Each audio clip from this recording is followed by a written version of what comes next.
का महा exit poll क्या कहता है, क्योंकि जो एग्जिट पोल है उसमें तस्वीर जो भरकर सामने आ रही है, बीजेपी को जो सबसे अच्छी सीटें मिल रही हैं एग्जिट पोल के मुताबिक 7, बुरी 5 और औसत 6। कांग्रेस पार्टी का खाता कहीं पर नहीं है। जी हाँ, अच्छा बुरा औसत कुछ नहीं, कोई कुछ नहीं दे रहा है उन्हें। आम आदमी पार्टी के लिए सबसे अच्छी 2 सीटें और औसत भी 2। तो ये बड़ी तस्वीर जो तमाम एग्जिट पोल है उसके मुताबिक 6 एग्जिट पोल का निचोड़ है ये महा एग्जिट पोल। और दिल्ली में ही मौजूद है एबीपी न्यूज संवाददाता सरोज। कांग्रेस पार्टी का सफाया और आम आदमी पार्टी को 2 सीट, इस तरह की तस्वीर उभर कर सामने आ रही है महा एग्जिट पोल की भी। सुमेरा, हमारे साथ यहाँ पे बीजेपी के भी मेहमान मौजूद हैं। दिनेश सिंह है बीजेपी की तरफ से और हमारे साथ हैं आप पार्टी के जिनका खाता यहाँ खुल रहा है, वहाँ से हैं देवेंद्र जी। इन दोनों से बात करेंगे, लेकिन मैं आपको बता दूं कांग्रेस ने अपना गेस्ट हमें इस शो के लिए नहीं दिया है, क्योंकि उन्होंने कहा एग्जिट पोल पर वो अपना गेस्ट नहीं भेजेंगे। हम बात करेंगे दोनों मेहमानों से, साथ में होगी जनता भी। इनसे जानते हैं कि 5-2 की इस तस्वीर से क्या ये संतुष्ट है? आपको लगता है 5-2 सही है या आप लोगों को इससे ज्यादा क्यों? नहीं, हम लोगों को इससे ज्यादा की उम्मीद है। मैं समझता हूं कि 7 की 7 सीटों यहां पर भारतीय जनता पार्टी जीतने जा रही है। आप लोगों का खाता खुल रहा है देवेंद्र जी, लेकिन आपको लगता है कि अगर लड़ाई और अच्छी लड़ी होती तो ये उलट भी हो सकता था? लड़ाई तो हम लोग इन लोगों को लड़वा दिए, ठीक ना। कम से कम आसमान में जब उड़ रहे थे जमीन पे आ गए ना। लड़ाई वो है, लड़ाई सीट की बात नहीं है। सीट अभी तो 28 आप लोगों को मिली थी, पहले आप लोगों को 28 सीटें मिली थी। आपको क्या लगता है आज उसकी जो नौबत आती है, अगर वापस आप दोबारा फ्लैशबैक में देखते हैं, अगर अरविंद केजरीवाल ने रिजाइन नहीं किया होता तो थोड़ा अच्छा होता, बेहतर होता? बिल्कुल भी ऐसा हम नहीं मानते हैं और हमें पूरा ये उम्मीद है कि हम दिल्ली में जो एग्जिट पोल जो दिखा रही है उसके उलट बिल्कुल प्रतिकूल उसका परिणाम आएगा और रिजल्ट 16 तारीख को आप सभी लोगों के सामने आ जाएगा। आप भी दिल्ली से हैं, आपसे ये पूछना चाहती हूँ, क्या अरविंद केजरीवाल ने रिजाइन नहीं किया होता तो स्थिति बेहतर होती? आज 5-2 एग्जिट पोल में दिख रहा है। बिल्कुल बेहतर होती। 2 आपको मिल रही है, ज्यादा मिल जाती? ज्यादा मिल जाती। लेकिन आप मान रहे हैं कि 7 आपको मिल रही है यहाँ पे। उसका कारण है सरोज जी, इसलिए 7 हमको मिल रही है कि आप पार्टी जब आई थी बड़ी आशा और उम्मीद के साथ दिल्ली की जनता ने उसको अपना मत दिया था और 28 सीट जिताई थी। लेकिन आप पार्टी एक्सपोज हो गई और दिल्ली की जनता जान चुकी, पढ़ी लिखी जनता है, दिल्ली की जनता समझ चुकी है कि जो वोट है जो आप पार्टी हो कांग्रेस की बी टीम है। जो उन्होंने नहीं किया, अरविंद केजरीवाल चुनाव लड़ने गए, खुद थोड़ी गए, उनको कांग्रेस पार्टी ने भेजा है मोदी के खिलाफ। अच्छा, तो फिर अजय राय को क्यों खड़ा करती है? आपसे जानना चाहती हूँ, क्या आपको लगता है कि कांग्रेस की बी टीम का आरोप लगा रहे हैं, उन्होंने परफॉर्म नहीं किया, इस तरह के आरोप लगा रहे हैं? आप भी इस बात से सहमत हैं? कांग्रेस की अगर बी टीम होती तो विधानसभा में बीजेपी और कांग्रेस एक साथ नहीं होते, आम आदमी पार्टी अलग नहीं होती उस दिन।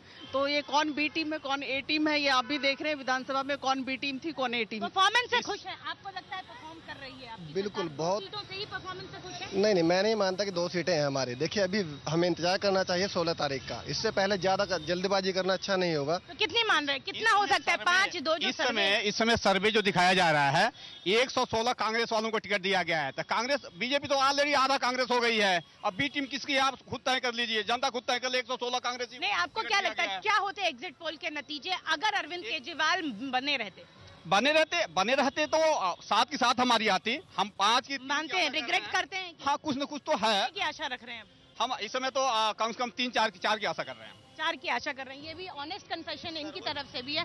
आपसे जानना चाहती हूँ, जिस तरह से सर्वे दिखा रहे हैं 5 आ रही हैं बीजेपी के हक में, आपको क्या उम्मीदें क्या है इस सरकार से जो संसद में चुनकर आई? देखिए, जो भी सरकार चुन के आ रही है संसद में, जहाँ तक बात है एग्जिट पोल की, भारतीय जनता पार्टी की सरकार आ रही है, नरेंद्र मोदी प्रधानमंत्री बन रहे हैं। तो जो भी पिछले 10 सालों में देश इतना पीछे गया है, भ्रष्टाचार, कुशासन, महंगाई, बेरोजगारी, राष्ट्रीय सुरक्षा, इन सब मुद्दों से हमें निजात मिले, बस यही हमारे। युवा के लिए क्या होना चाहिए? युवा के लिए तो बस रोजगार है और महिलाओं के लिए जो है कि सुरक्षा उनको प्रदान किया जाए। अब दिल्ली एक राजधानी। महिलाओं की बात की, हमारे साथ महिला भी जुड़ रही हैं। आपसे जानना चाहूंगी, क्या कुछ चाहती हैं एक महिला होने के नाते? सरकार आपकी नहीं बन रही, आप लोग बाहर ही रहेंगे, लेकिन फिर भी क्या उम्मीदें हैं इस सरकार से? सरकार बने या ना बने वो एक अलग चीज है, लेकिन आज अरविंद जी ने एक पॉलिटिक्स में, राजनीति में एक नई दिशा जरूर दिखाई है और उस नई दिशा पे पुराने पॉलिटिशियन भी उतर आए हैं। तो शायद अगर उनको कुछ अच्छा सीखना होगा तो इनके चाहे 49 दिनों की राजनीति से बहुत कुछ सीखेंगे और आगे करेंगे। क्या सीखे हैं बीजेपी वाले? सीख पाए हैं कुछ? आपको लगता है ये सब कह रहे हैं? आप पार्टी जितनी तेजी से आई थी उससे ज्यादा तेजी से बाहर हो गई। इन्होंने सिर्फ दिल्ली की जनता। लेकिन कहीं आपको ऐसा नहीं लगता कि सितारे जमीन पे आए, रोड शो करना सिखाया? कम से कम राहुल गांधी ने भी किया, मोदी जी ने भी किया, बनारस में आके अरविंद केजरीवाल का भी रोड शो हुआ, अखिलेश जी भी रोड शो पे उतर आए, पहले रैलियां ही करते थे। सरोज जी, हमेशा से भारतीय जनता पार्टी आज की पार्टी नहीं है। और आज पूरा देश मोदीमय क्यों हो गया? आज जनता झूठे वादों पर विश्वास नहीं करता। आपने झूठे सचबाग दिखाए और आज जनता उसी को बार बार चुन रही है जो डिलीवरी दे रहा है। और अरविंद केजरीवाल, आप पार्टी डिलीवरी दे नहीं पाई। आज सिर्फ गुजरात की बात नहीं है, आप छत्तीसगढ़ लीजिए, वो डिलीवरी दे रहा है, तीसरी बार सरकार बनी। आप मध्य प्रदेश लीजिए, डिलीवरी दे रहा है, तीसरी बार सरकार बना है। अब जनता चाहती है कि आप झूठा वादा मत करिए, बल्कि आप क्या क्या डिलीवरी मिलेगी, क्या क्या डिलीवरी मिलेगी, हम इससे बात करेंगे। क्या डिलीवरी चाहिए आपको इस सरकार? मेन मुद्दा जो है आज के समय में पूरा देश भ्रष्टाचार से तंग है। 10 सालों तक कांग्रेस करप्शन फ्री गवर्नमेंट आपको लगता है ये गवर्नमेंट? ऐसी उम्मीद है, देश की जनता भी ऐसे चाहती है। आपको क्या लगता है? क्या देखिए, मुझे इस सरकार से एक ही उम्मीद है। महंगाई, भ्रष्टाचार अपनी जगह पे मुद्दे हैं, लेकिन विदेश नीति पे हमें बहुत गौर करने की जरूरत है। और नई सरकार से हमारी यही उम्मीद रहेगी कि हमारी विदेश नीति बहुत ही सशक्त और बहुत ही लाजिमी तरीके से होनी चाहिए, ताकि हमारे देश की जो ग्रोथ है, जो पॉलिसी है, वो एक्सपोर्ट इंपोर्ट की जो पॉलिसी यूपीए सरकार ने एकदम बदतर कर दी थी, उसमें कहीं ना कहीं सुधार की गुंजाइश है। तो आप देख सकते हैं यहाँ पर आप पार्टी हालांकि मानने को तैयार नहीं है कि 2 सीटों से ही उन्हें संतोष करना पड़ेगा, लेकिन इतना जरूर है कि कम से कम इतनी बात यहाँ तय मानी जा रही है कि बीजेपी की यहाँ पर बहुमत से, अगर हम 7 सीटों की बात करें तो उसमें बहुमत बीजेपी की होगी।